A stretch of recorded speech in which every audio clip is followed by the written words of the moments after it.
আচ্ছা, আমরা গত ক্লাসে যেটা পড়ছিলাম যে ত্রিকোণমিতি অনুপাতের সূত্রগুলো আমরা আলাপ করছিলাম বা সূত্রগুলো আমরা প্রতিপাদন করছিলাম যে ত্রিকোণমিতি অনুপাত আমাদের 6টা, সেটা কোথায় থেকে কিভাবে আসছে সেই ব্যাখ্যাগুলো আমরা করছি।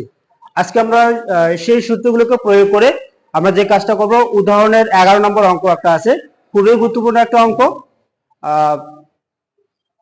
আসার সম্ভাবনাটা অনেকটাই বেশি। আমরা সেটা করার চেষ্টা করব এবং ওটার আলোকে আরো অন্যান্য প্রশ্ন থাকে, সবাই একটু চেষ্টা করবে বা বোঝার চেষ্টা করবে। উদাহরণ 11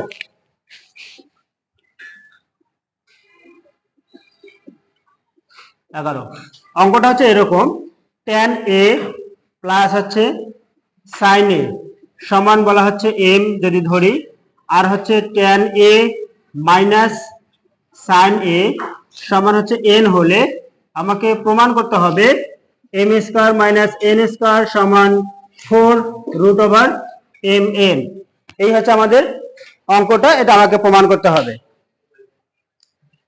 tan a plus sin a সমান m এবং tan a minus sin a সমান n হলে তাহলে এটা আমাকে প্রমাণ করতে হবে, অর্থাৎ প্রুফ করতে হবে। খুবই গুরুত্বপূর্ণ একটা অঙ্ক, আমরা দেখবো সেটাকে প্রমাণ করার জন্য। তবে খুবই আপনাদেরকে ওই সূত্রগুলো কিন্তু আপনাকে ভালো মনে রাখতে হবে, তাহলে আপনি এই ব্যাপারগুলো জানবেন। সেই জায়গা থেকে লেফট হ্যান্ড সাইড দিয়ে আমরা কাজটা করতে পারবো। ব্যাপারটা হচ্ছে এরকম, x square minus N square, এটা হচ্ছে লেফট হ্যান্ড সাইড আছে, সেখানে আমরা রাইট হ্যান্ড সাইডে ওটা যাব। এখন এম এর মান কত আছে, tan a plus sin a, তার উপর কি হবে a square minus tan a minus কি হবে sin a, তার উপর কি a স্কয়ার। এখন এখানে আমরা বীজগণিতের সূত্র অনুসিদ্ধান্ত আছে একটা, বা সূত্র প্রয়োগ করে করতে পারবো। ব্যাপারটা হচ্ছে এরকম, আমরা চাইলে a প্লাস b তার উপর কি a স্কয়ার এটা করতে পারবো, বা এখানে a minus b whole square সেটা প্রয়োগ করতে পারবো। অথবা আর একটা সূত্র আছে অনুসিদ্ধান্তের, সেটা হচ্ছে a plus b whole square minus a minus b whole square, সেক্ষেত্রে লেখা যায় কি 4ab। আপনি যে কোনো একটা ব্যবহার করতে পারবেন। সুতরাং আমরা এটাকে একটু কাজে লাগানোর চেষ্টা করব, অর্থাৎ a plus b whole square minus a minus b whole square. দেখেন আমরা যদি সেটাকে কাজে লাগাই, এটা হচ্ছে a plus b whole square minus a minus b whole square, এটার মতো মিলে গেছে। তার মানে এখান থেকে সরাসরি লিখতে পারবো কত 4ab, a বলতে হচ্ছে কত tan a, b বলতে হচ্ছে কত আমাদের sin a। অর্থাৎ এই সূত্রটা যেভাবে আছে ঠিক ওটার অনুকরণ করে আমরা এটা লিখতে পারবো।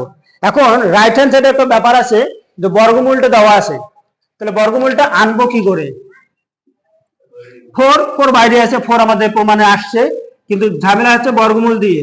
তো বর্গমূল যখন দেব তখন আমরা এটাকে এভাবে লিখতে পারবো tan a into sin a, তার উপর কি a স্কয়ার দিতে পারি, কারণ হচ্ছে a স্কয়ার আর রুট ওভার কি হবে কাটা যাবে, কাটা গিয়ে আগের অবস্থাটায় তৈরি হবে। তাহলে এখানে পাওয়ারটা দুইজনের উপরে দেওয়া, তার মানে হচ্ছে পরবর্তী লাইনে যদি লিখি তাহলে পাওয়ারটা পৃথক হয়ে যাবে, অর্থাৎ এখানে tan এর উপরে স্কয়ার হবে এবং কি হবে sin এর উপরও স্কয়ারটা আসবে।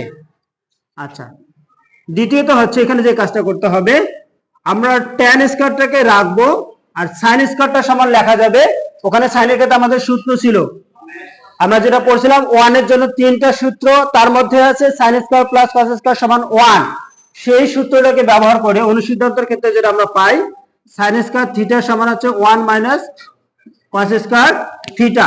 আমরা এই জায়গায় তার রিপ্লেসমেন্টটাকে দেব, অর্থাৎ এটা হচ্ছে sin স্কয়ার, তার রিপ্লেসমেন্ট কত 1 মাইনাস cos স্কয়ার a, সেটা আমরা বসাবো। আমরা অনেকে এটা বুঝি না আসলে এটা কোথায় থেকে আসছে, কথা একটাই সূত্র আছে, সেই সূত্রটাকে আমরা ব্যবহার করছি। এখন এখানে কি চিহ্ন, গুণ চিহ্ন, গুণ যদি হয় তাহলে এখানে ট্যানটা কি হবে গুণ হবে, কার সাথে 1 এর সাথে গুণ হবে, cos এর সাথেও গুণ হবে। 1 এর সাথে যদি হয় তাহলে tan স্কয়ার a মাইনাস এখানে হবে tan স্কয়ার a ইনটু কি হবে cos স্কয়ার a, ঠিক আছে কথা। এখন আমি আবার বলি, 1 এর সাথে tan স্কয়ার গুণ করলে tan স্কয়ার, আর tan স্কয়ার আর cos স্কয়ার গুণ করলে হবে tan স্কয়ার a গুণন cos স্কয়ার a,